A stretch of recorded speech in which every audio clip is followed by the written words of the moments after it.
Partiu a elaboração de projetos para os editais da Lei Aldir Blanc? Vamos lá? Esboço. Tenha uma ideia, lembre daquele sonho que você quer realizar ou parta de uma demanda da sua comunidade. A proposta é de partir de uma demanda da sua comunidade e entenda a sua comunidade como também o seu grupo. O seu grupo é sua comunidade também, tá? Então não pense em comunidade só enquanto comunidade geográfica, bairro. Pense em comunidade também enquanto comunidades simbólicas. Qual é o seu quilombo, né? Em que bloco você samba?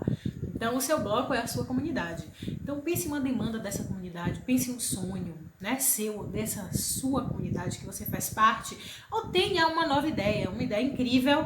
Faça o esboço, beleza? Ó, não esquece de ler o edital antes de tudo, tá? Lê o edital e aí pensa, né, nessa ideia, nesse sonho, nessa demanda dessa comunidade da qual você faz parte, e aí, ó, partiu projeto cultural.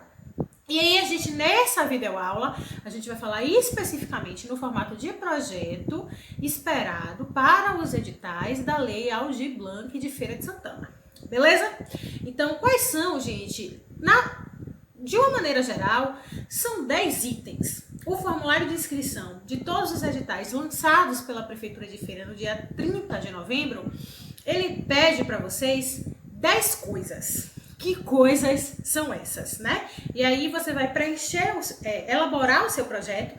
Quando você preenche esse formulário e coloca nas caixinhas o detalhamento que esse formulário pede, beleza? Então, depois de você colocar lá a sua identificação, né? Definir se você vai se inscrever enquanto pessoa física, eu, Maíla Pita, ou enquanto pessoa jurídica, no caso MP Comunicação e Cultura, que é a minha empresa, ou enquanto grupo, né? Eu não faço parte de um grupo específico, mas existe lá um campo para você escolher como é que você vai fazer a inscrição, a partir de que lugar você vai fazer a sua inscrição nesse edital. Se é como pessoa física, né? Artista profissional independente, agente cultural independente, se é enquanto grupo que não tem CNPJ e pode se inscrever, ou se é como uma organização cultural, uma microempresa que tem um CNPJ, ok? Tá aberto para todos, todas e todos.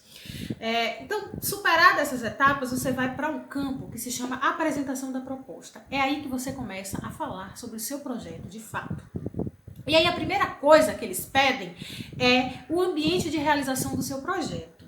E aí, muita atenção nesse momento, que é onde você diz se você vai realizar o seu projeto todo online, na modalidade virtual, se ele vai ser presencial, e no formulário especificamente eles usam a expressão físico para se referir à realização do projeto de modo presencial, beleza? Então, quando você visualizar lá físico, entenda que o físico é atividade presencial, ok? Ou misto, ou seja, eu vou realizar algumas atividades virtualmente e outras eu vou realizar presencialmente. Então, escolha isso e, pelo amor dos orixás, pelo amor de Jah, não esqueça disso quando você estiver elaborando o projeto. Porque uma coisa que a gente faz muito, que a gente vê muito eu tenho uma ideia lá no início e aí quando eu vou escrevendo o projeto, eu vou tendo outras ideias. E aí o projeto, né, eu descrevo um projeto de um jeito no início, lá na apresentação, e na proporção que eu vou passando para os outros tópicos, eu vou tendo novas ideias e novas coisas vão surgindo. E aí, de repente, você colocou virtual lá em cima e quando você chega no final do projeto, tem atividade presencial. Então, muita atenção, tá? Nesse sentido. O segundo tópico é o resumo. E aí, muito importante salientar que existe uma quantidade de caracteres para cada campo desse. Maíla, o que é caracteres? O que são caracteres? Quando você está fazendo um arquivo, né, um texto, num aplicativo como o Word, por exemplo, né, um aplicativo de digitação de texto. Cada dígito que você coloca, cada letra, cada vírgula, cada espaço, tudo isso é um caractere. Então, existem limites de caracteres para cada campo desse. E o resumo é o lugar onde você traz as informações gerais do seu projeto. Mas com pouquíssimos caracteres, 500 caracteres. Isso não deve dar mais de 10 linhas. Tem que dar uma olhada, tá, gente? O Word tem ferramenta de contagem de caracteres e na internet também existe essa possibilidade. Você joga lá no aplicativo de pesquisa, contagem de caracteres online, e aparece uma ferramenta online para você fazer essa contagem. Então, no resumo, você vai dizer de maneira muito breve o que você vai realizar, o nome do seu projeto, pelo amor dos orixás, não esqueça de colocar, onde vai acontecer, a data, o horário, o público para o qual se destina e os objetivos, de uma maneira bem geral, bem direta, sem dar muita volta, sem muita poesia nesse momento, ok? Resumo é isso. Terceiro tópico do formulário, descrição. Existe um limite de 4.000 caracteres para que você descreva o seu projeto. O próprio nome já diz o que você tem que fazer aí. Você vai dizer o que você vai realizar, onde você vai realizar, como você vai realizar. Mas, Maíla, eu já falei de tudo isso no resumo. É isso aí, B. Você vai falar de novo, mas você vai falar de forma mais detalhada. Deu para entender? Então, assim, além de falar que ação você vai realizar, onde você vai realizar, como você vai realizar, e o como é muito importante, você pode contextualizar o seu projeto. Então, o meu projeto prevê a gravação de um documentário no Quilombo Matinha dos Pretos. É fictício, tá, gente? No Quilombo Matinha dos Pretos. E aí, em Feira de Santana, eu tenho não sei quantos quilombos, tantos desses quilombos são reconhecidos enquanto quilombos, outros não são, e o convívio nesse quilombo é assim, mas as tradições culturais estão de tal forma nesse quilombo que é preciso registrar, né, a forma como eles transmitem o seu saber dos mais velhos para os mais novos, registrar alguns fazeres e alguns saberes desse lugar. É preciso assegurar a transmissão desses saberes. Então, assim, você contextualiza, né? E aí, você fala do seu projeto em si, né? O que é, como é, onde vai acontecer, quais são os resultados esperados, né? Enfim, é um lugar onde você apresenta o seu projeto. Vende o seu peixe, minha irmã. É o lugar onde você vende o seu peixe. Metodologia é um tópico que aparece lá também, mas se ligue, não é todo mundo que precisa preencher esse tópico, ok? Então, esse campo deve ser preenchido para quem vai realizar projetos de formação ou de pesquisa. Como assim, Maíla? Você vai fazer oficina? Precisa de metodologia. Curso? Metodologia. Seminário? É legal também. Beleza? Mini curso? Metodologia. E metodologia é o quê? É o método, é como você vai realizar esse processo formativo. Ora, se você está se propondo a formar pessoas, tem que ter método. Então, você tem que ter uma carga horária definida para o que você vai realizar, são quantas horas aula, né? É uma formação que vai acontecer em 15 horas, em 20 horas, dessas 20 horas vamos distribuir em 2 horas por dia, né? Totalizando 10 dias de formação. Enfim, detalhar essa carga horária, trazer os planos de aula, se você tiver, né? Independente de ser oficina, de ser um curso mais longo, tenha os planos de aula, né? Digamos, você trazer as referências bibliográficas, videográficas, sobretudo para quem vai fazer pesquisa, ok? Então, quais são os vídeos, quais são os livros, quais são as obras que vão te inspirar e orientar essa sua pesquisa ou essa formação que você vai realizar. Material didático B. Se você não tiver, diga como é que vai ser produzido, ok? E os mecanismos de avaliação. Eu não tenho OB, pense. Ou então faça um guia de orientação para que quando os educadores forem contratados, eles possam partir desse guia para definir os mecanismos de avaliação. E apresente tudo isso nesse campo, ok? Se o seu projeto não é de formação e não é de pesquisa, você tem que escrever lá nesse campo, ok? O projeto não precisa de metodologia e segue o baile. Passa para o campo seguinte. Em seguida, você se depara com o campo dos objetivos. E aí é importante que a gente entenda, o formulário não traz essa exigência, mas é legal para você, porque o projeto é um instrumento que te auxilia na execução da ação. Então você recebe o recurso, lembra que eu falei lá na segunda videoaula? Você recebe a grana e você vai executando o projeto, e aí se você tem aquele documento ali à mão, né, no celular, enfim, você pode verificar o que é que você se propôs a fazer e executar o que você de fato se propôs a fazer. E aí, destrinchar o objetivo entre geral e específico é muito importante nesse sentido. Então, quando você fala de objetivos, você pode dividir em 2 tópicos. Objetivo geral. No objetivo geral, você descreve de forma resumida, em apenas um parágrafo, né? 3 linhas, estourando 4, o que você vai realizar. E aí, largue de banda a poesia. Seja prática, seja prático. Um exemplo de objetivo: produzir um documentário que registre a história do Quilombo Matinha dos Pretos, de Feira de Santana, a partir de depoimento dos moradores do Quilombo. Pronto! Já tenho o meu objetivo geral. E aí embaixo eu escrevo objetivos específicos, 2 pontos, tracinho. Qual seria, ou quais seriam os objetivos específicos do meu projeto? Número 1, realizar o lançamento online do documentário. Número 2, articular a exibição online do vídeo, seguido de debate com escolas da rede pública de ensino de Feira de Santana. Pronto, eu tenho 2 objetivos específicos aí.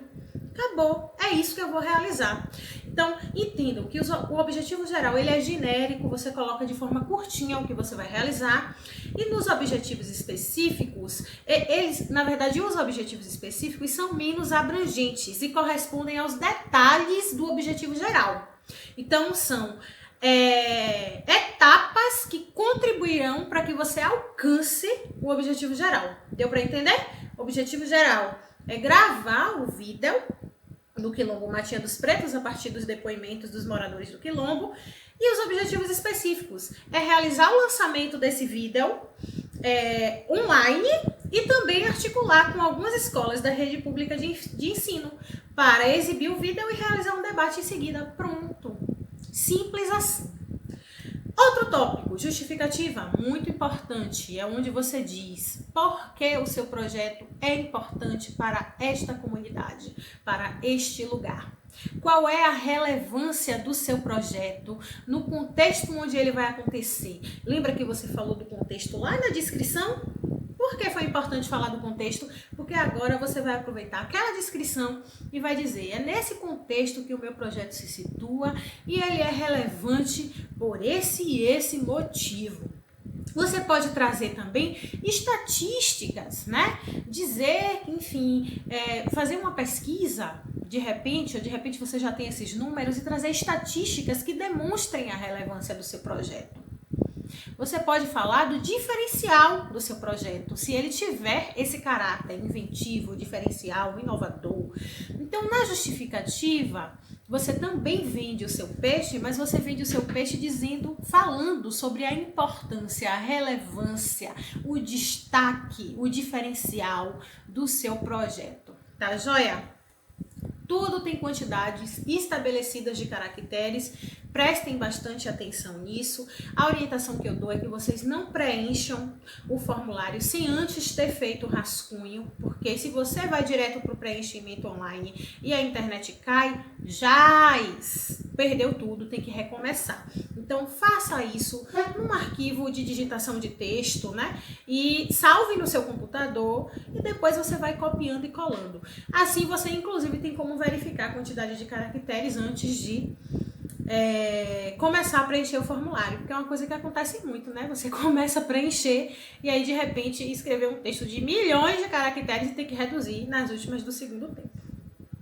Tentando concluir aqui a nossa última videoaula, temos também nesse formulário o campo de metas, e aí é importante diferenciar metas de objetivos, porque o quadro de metas é o lugar onde você quantifica aquilo que você vai entregar. Ou seja, reveja os seus objetivos, a dica que eu te dou é essa: reveja os seus objetivos e defina quantidade para cada um deles. Quer dizer, vamos lembrar dos nossos objetivos específicos do meu projeto fictício aqui? Meu objetivo geral é lançar o documentário do Quilombo Matinha dos Pretos a partir do depoimento da galera, dos depoimentos. Um dos objetivos específicos é articular a exibição online do vídeo em escolas. E aí em metas eu vou colocar a exibição dos vídeos e realização de rodas de conversa em 2 escolas municipais de Feira de Santana. Qual é a minha meta? Realizar este debate e essa exibição em 2 escolas, tá? diretamente conectada com o objetivo e está quantificada. Perceba que no objetivo eu falo sobre isso, mas eu não trago quantidade, eu não digo quantas escolas são, tá? E aí, minha gente, chegamos, enfim, ao cronograma. O cronograma é o lugar onde você diz quando você vai realizar cada coisa, cada etapa necessária para que esta entrega seja feita, né? Para que seu objetivo seja realizado. E os cronogramas, eles se organizam de acordo com as etapas de produção. Então, quais são as etapas de produção? O antes, o durante e o depois. Tecnicamente, falamos em pré-produção, que é tudo que está ligado ao planejamento do evento, do produto, da minha demanda. A produção, que é o evento em si, ou o momento da criação, da realização da minha ideia. E aí não esqueçam que nesse momento de produção acontece também a divulgação, que é uma etapa de produção, ok? E tem que estar no cronograma. E o final, o pós, que é a pós-produção, que é a entrega do que fez, é a desmontagem, é o pós-evento. Então o cronograma traz o detalhamento de todas essas atividades da pré-produção, da produção, da divulgação e da pós-produção e o período de realização de cada atividade dessa. Então, atividade número 1, fazer a locação para a gravação do documentário. E aí, período da locação, de 1 de janeiro a 10 de janeiro de 2020, ponto final. E aí você vai listando atividade por atividade, e isso vai te ajudar na execução do seu projeto, beleza? Equipe envolvida, muito conhecida como ficha técnica, né? E vários formulários de inscrição. O que é que você faz na ficha técnica, Maíla? Muito simples. Você coloca o nome das principais pessoas do seu projeto e a função que elas vão assumir, né, nesse projeto. Por exemplo, Maíla Pita, coordenadora de produção. Aline Pipoquinha, jornalista. Marcos Almeida, assistente de produção. Carol Alves, fotógrafa. Mônica Dias, assessora de imprensa. Cid Santos, educador. Pronto, fechou. Sabe? Então, ficha técnica é onde você diz quais são os principais profissionais que estarão com você nessa empreitada. Não precisa ter o nome de todo mundo, ok? São as principais pessoas e a função que elas vão desenvolver. E conectada a esse campo de ficha técnica tem o campo dos currículos. Sabe a mini bio? É isso. Nesse formulário, eles querem um currículo em formato de mini bio. É mais ou menos isso. Você vai colocar o nome da pessoa, a função que ela vai desempenhar no seu projeto e abaixo a experiência dela, né? E aí você pode falar em 7, 10 linhas no máximo. Não precisa, né, escrever uma página para cada pessoa, né, minha gente? Bom senso. Você pega as experiências mais relevantes, até 10, 12 linhas estourado, e coloca lá. E já foi, porque tem quantidade de caracteres definida, né? Então também não pode exagerar. Ok, minha gente? Então é basicamente isso. Não esqueçam, por favor, de prever mentalmente, não precisa colocar no formulário, pelo amor dos orixás, mas prever mentalmente no roteiro de execução de vocês o momento da celebração de realização desse projeto, que eu tenho certeza que vai ser incrível. E não esqueçam de me convidar, viu? Quero participar. Então, muito boa sorte para todos, para todas vocês.